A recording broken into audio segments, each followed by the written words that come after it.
Hello বন্ধুরা, আজকে রান্না করব পুঁটি মাছ। এই পুঁটি মাছ সর্ষে বাটা দিয়ে ঝাল খেতে খুবই ভালো লাগে। এই পুঁটি মাছের ঝাল আজকে তৈরি করব কাঁচা লঙ্কা দিয়ে। একটু বড় সাইজের পুঁটি মাছ নিয়েছি। এই পুঁটি মাছগুলোকে ভালো করে পরিষ্কার করে নিয়ে ধুয়ে নিতে হবে। কিছু কিছু মাছের ডিমও আছে। এই ডিম ভর্তি পুঁটি মাছ কিন্তু খেতে খুবই সুস্বাদু হয়। এটা মুখরোচক মাছ। তো কাটা আছে, কিন্তু তাও তাও আমরা খেতে খুব ভালোবাসি। প্রথমে পরিষ্কার করে ধুয়ে নুন হলুদে মাখিয়ে নিচ্ছি। এবার কড়ার মধ্যে বসিয়ে দেবো। কড়ার মধ্যে দিয়ে ভালো করে তেল গরম হয়ে গেলে মাছগুলোকে আমি এক এক করে ভেজে নেব। তেলটা গরম হতে একটু টাইম লাগবে, গরম দিয়ে ধোয়া ধোয়ার মতো উঠবে, তবে যে মাছটা ভালো মতো এবার ভালো করে ভেজে নেবো মাছটা। তেলটা ভালো করে গরম হয় তবেই মাছটা দিতে হবে। দেখুন কি সুন্দর মাছটা উঠে আসবে, ভালো মতো ভাজা হয়ে গেলে উঠে আসবে। এবং ভীষণ আমি একটু হালকা করে কড়া করে ভেজে নিয়েছি। খুব চটপট রান্না হয়ে যায়, মাছটা তো চটপট রান্না হয়ে যায়, বেশি টাইমও লাগে না। দু পিস আমার সমানভাবে ভাজা হয়ে গেছে, এবার উঠিয়ে নিচ্ছি। একবারে তো এতগুলো মাছ একবারে হয় না, যে বারে বারে করে মাছটা ভেজে দিতে হবে। একবারে মাছ ভেজে নিলে গায়ে গায়ে হয়তো লেগে যেতে পারে। তো এই মাছগুলো অল্প অল্প করে ভেজে নেবেন। দুই ব্যাচে আমি এই মাছটা ভাজা শেষ করেছি। একবার তেল দিলেই কিন্তু সব রান্না হয়ে যায়, বেশি প্রয়োজন হয় না। ওই তেলেই, ওই মাছ ভাজার তেলেই আবার যে মাছটা ছিল ওই মাছটা ভেজে নিচ্ছি আমি।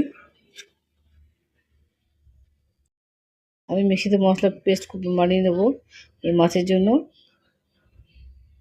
এই মাছ ভাজা হতে হতে আমি এই পেস্টটা বানিয়ে নিচ্ছি। খুব চটপট কিন্তু মাছটা ভাজা হয়ে গেল। যেহেতু ছোটো মাছ বেশি টাইমও লাগে না, ফটাফট হয়ে যায়। আপনারা কীভাবে এরকম পুঁটি মাছ রান্না করে আমাকে কমেন্টে জানাতে পারেন। পুঁটি মাছ কাঁচা অবস্থা তো রান্না করা যায়, কিন্তু আজকে আমি মাছটা ভেজেই দেখাচ্ছি। এই মাছ কলা পাতা দিয়েও রান্না করা যায়। এই ছোটো ছোটো মাছ বিভিন্ন রকমভাবেই মাছ রান্না করে দেখানো যায়। আমার চ্যানেল ভিজিট করে যান, বিভিন্ন রকম মাছের রেসিপি আছে। লাইক এবং সাবস্ক্রাইব করতে ভুলবেন না। কমেন্ট অবশ্যই আমাকে জানাবেন আমাদের এই রান্নাগুলো কেমন হচ্ছে। বাড়িতে এই রান্নাগুলো একবার করে দেখেন, খুবই ভালো লাগবে। খেতে যেমন ভালো হবে, নতুন নতুন নতুন নতুন রকম বিভিন্ন রকম মাছের রেসিপি দেখতে পাবেন। এবং মশলা করার জন্য আমি নিয়েছি সাদা সর্ষে, পোস্ত, কাঁচা লঙ্কা। দেখুন আমি এক এক করে কি দিয়ে দিচ্ছি। প্রথমে আমি কাঁচা লঙ্কাটা দিয়ে দিচ্ছি। অল্প একটু আদা নিয়েছি, অল্প একটু আদার টুকরো, অল্প ছোটো একটু পেঁয়াজ, একটা ছোটো পেঁয়াজ,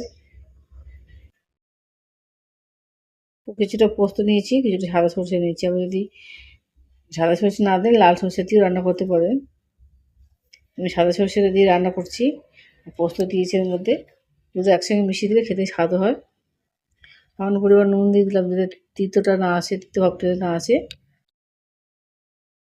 এবারে 2-3 কোয়া রসুনও দিয়ে দেবেন। যে তেলটা বেঁচেছিল মাছ ভাজার তেলের মধ্যে আমাদের কালো জিরা ফোড়ন দিয়ে দিলাম। হলুদ গুঁড়ো দিয়ে দিচ্ছি, যেহেতু পুরো হলুদ সামান্য পরিমাণ জল দিয়ে দিচ্ছি যাতে পুড়ে না যায়। এবার যে পেস্টটা যে একটু আগে তৈরি করলাম সেই পেস্টটাকে দিয়ে দিচ্ছি, দিয়ে ভালো করে কিন্তু এবার কষাবো। এই পেস্টটা যেন কাঁচা হলুদের যেন গন্ধ না থাকে, ভালো করে কিন্তু মশলাটা কষে কষে শুকিয়ে আনতে হবে যতক্ষণ না এই জলটা শুকিয়ে যাচ্ছে। বেশ গ্যাসটা এই সময় গ্যাসের আঁচটা কমিয়ে দেবে, যাতে পুড়ে না যায়। বাড়ি দিলে যাতে পুড়ে যাওয়ার চান্স থাকে। আস্তে আস্তে করে কমিয়ে কমিয়ে ভালো করে কষতে হবে। এদিকে আমি দই নিয়েছি, বাড়িতে বানানো দই, টক দই। এই টক দইটা আমি মাছের মধ্যে দেবো। আপনারা কেনা দইও দিতে পারেন, আমি যেহেতু বাড়িতে দই পেতেছি ওই দইটা দিয়েই আমি মাছের টকে বানাবো। এই দইটা একটু ভালো করে একটু ফেটিয়ে নেবেন।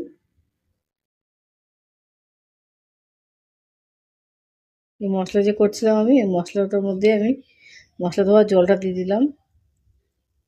ভালো মতো কষানো হয়ে গেছিলো আমার, মশলা ধোয়ার জলটা দিয়ে দিলাম। এবার যে দইটা ফেটিয়ে গেছিলাম, এবার আমি দইটাকেও একবার দিয়ে দিচ্ছি। এই সময় গ্যাসের আঁচটা কমিয়ে রাখবি, যাতে বেশি যাতে আগুনটা যাতে তাপ না হয়, তাহলে দইটা ফেটে যেতে পারে। লো আছে করতে হবে, নাড়িয়ে চাড়িয়ে আস্তে আস্তে করে যাতে ভালো মতো মিশে যায় মশলার সঙ্গে। দইটা যেন ভালো মতো মিশে যায়, নেড়ে ছেড়ে এদিকে খেয়াল রাখতে হবে। আবার পরিমাণ মতো আমি নুনটা দিয়ে দিচ্ছি এই সময়। এর মধ্যে আমি এবার ভাজা মাছটাকে দিয়ে দিচ্ছি। ওইটা অবশ্যই আমাকে জানাবেন কারা এভাবে টক দই দিয়ে এই পুঁটি মাছ রান্না করে থাকেন। যদি গ্যাসটা কমানো আছে, আস্তে আস্তে করে ভালো মতো ঠিক মিশিয়ে দিলে তারপর আমি গ্যাসের আঁচটা ফ্লেমটা বাড়িয়ে দেবো। এবার ঠিক মতো আমি দিয়ে দিচ্ছি মাছগুলোকে। এবার গ্যাসের ফ্লেমটা আমি বাড়িয়ে দেবো, যাতে ভালো মতো ফুটে যায়, মাছটা ভালো মতো মশলাটা ঢুকে যায়। এবার গ্রেভিটা কত সুন্দর হয়েছে, শুধু কিন্তু কাঁচা লঙ্কা দিয়ে রান্না করেছি, একটু গুঁড়ো লঙ্কা দিয়ে নিই, খেতে তাতেও কিন্তু খেতে খুবই টেস্টি হয়। যেহেতু দই দেওয়া আছে, সামান্য পরিমাণে আপনারা চিনি দিয়ে দিতে পারেন, এতে করে মাছটা সুস্বাদু হয়ে যাবে। মাখা মাখা করে নিয়ে এসেছি, এবার গরম ভাতে পরিবেশন করুন, খেতে অপূর্ব। সবাইকে খাইয়ে দেখুন, খুবই অপূর্ব পুঁটি মাছের ঝাল।